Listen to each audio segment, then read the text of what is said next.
Because so much energy and so much people are concentrated on cities, that's why it's very important we address this challenge at the city level. If we can do something important at the city level, then the impact will be global.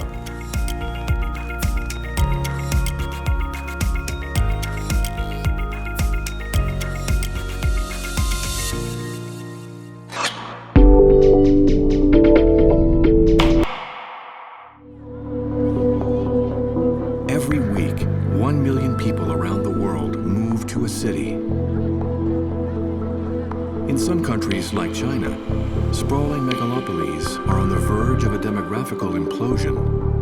At this frantic pace, the number of city dwellers will go from 3.6 billion to 6.3 billion by 2050. Cities are only 2% of the crust of the planet, but they're 50% of the population, actually now a little bit more than 50%. The world is urbanizing at an unprecedented rate.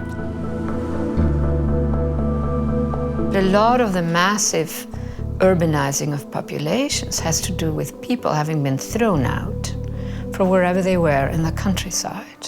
Survival. If you're thrown off your farm, where do you go? You go to a city.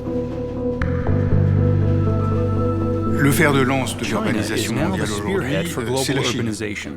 C'est d'abord It's et avant China tout first and la Chine. foremost. C'est elle qui, pour le better meilleur or et pour le worse, pire, it is China that essuie is les paving plâtres the way for de all tous les those countries pays that are going to qui see vont a connaître huge un rural exode exodus rural and massif accelerated et un economic développement development. économique For accéléré. instance, On India, peut penser à and more l'Inde ou likely encore plus à Africa. l'Afrique.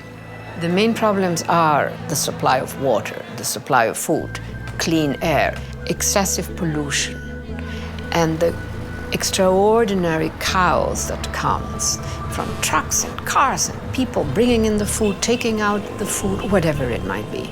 But the biggest challenge is how we're misusing our own energies. Cities are 75% of energy consumption and 80% of CO2 emissions. Because so much energy and so much people are concentrated on cities, that's why it's very important we address this challenge at the city level. If we can do something important at the city level, then the impact will be global. To respond to this energy crisis and the explosion of the global urban population, new cities are emerging around the world. Futuristic cities created from scratch.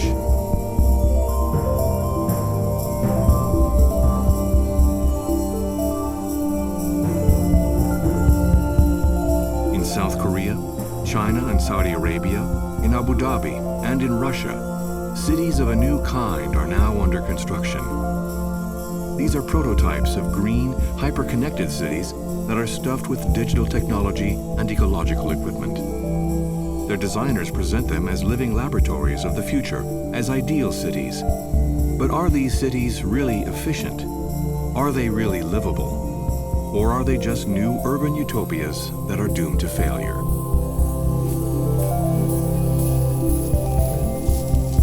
For an architect or an engineer, designing a new city from a blank sheet of paper is a little like playing Sim City in the real world, the celebrated video game in which one creates and manages one's own city.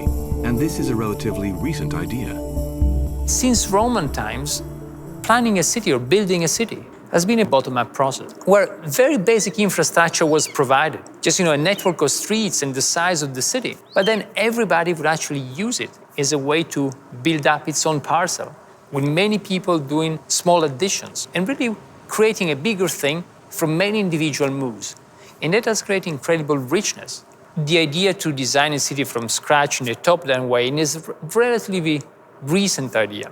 And this idea actually emerges at one point because we need to build so much urban fabric. But this is also something that played into this kind of Promethean myth of the architect, or somebody who with a single hand can actually change a whole city. In the 20th century, you can think about cities like Chandigarh in India, designed by Le Corbusier, or cities like Brasilia. Brasilia is a beautiful city if you look at it from an airplane. Actually, the city itself looks like an airplane. But in the end, one limit, of course, is that you create something very rigid that cannot evolve easily.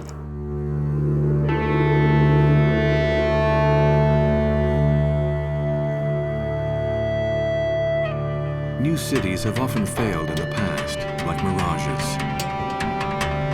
But the dream to build them has never gone away.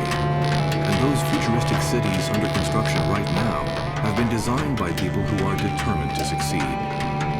In November 2013, 150 of them came together in Saudi Arabia, in King Abdullah Economic City, a city that has emerged from the desert on the edge of the Red Sea.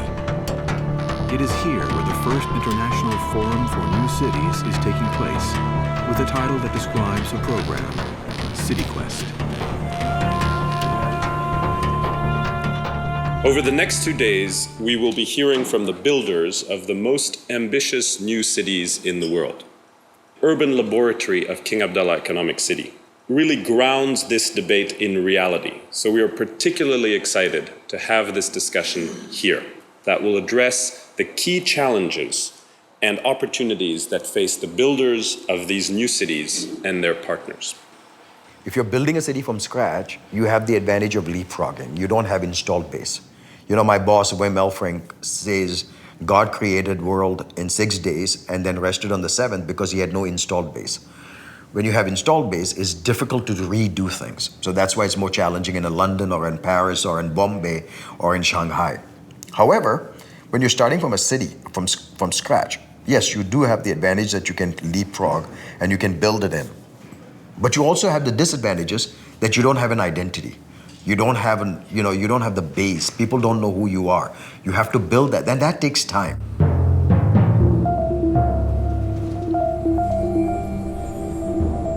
King Abdullah Economic City is still almost deserted today. Fewer than 300 families live here.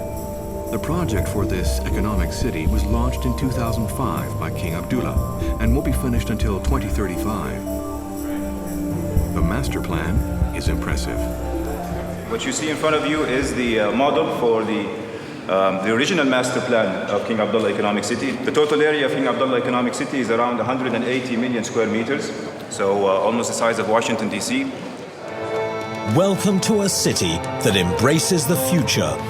The city will have 6 distinct components: the seaport, an international transshipment hub, the industrial zone, the resort area, the education zone, the central business district, the residential area.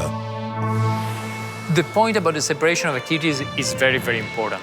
You know, again, if you take Le Corbusier and the Charte d'Athènes, at the beginning of the 20th century, the idea was that you had to divide everything. You had to have a city where actually living would be different than working, would be different than leisure, and then you would have connections between all these different parts. It was a response to the factory culture, where actually you had to start with a production neighborhood and then everything would rotate around it. And so, in a certain sense, it's a huge waste. We know that actually mixing uses is very important. Some of that we still have to do. You have to separate industry from residential areas because of environmental reasons. You know, nobody wants to live next to a chimney or next to any kind of polluting industry. Having said that, I think we also are trying to connect the workplace with the place, you know, to live and the place to play and enjoy on the weekend. So we are trying to minimize the commute by mixing commercial and residential areas as much as we can. Designing a city from scratch allows the designers to think freely about the mix of activities, to limit the need to travel, and to avoid wasting energy and time.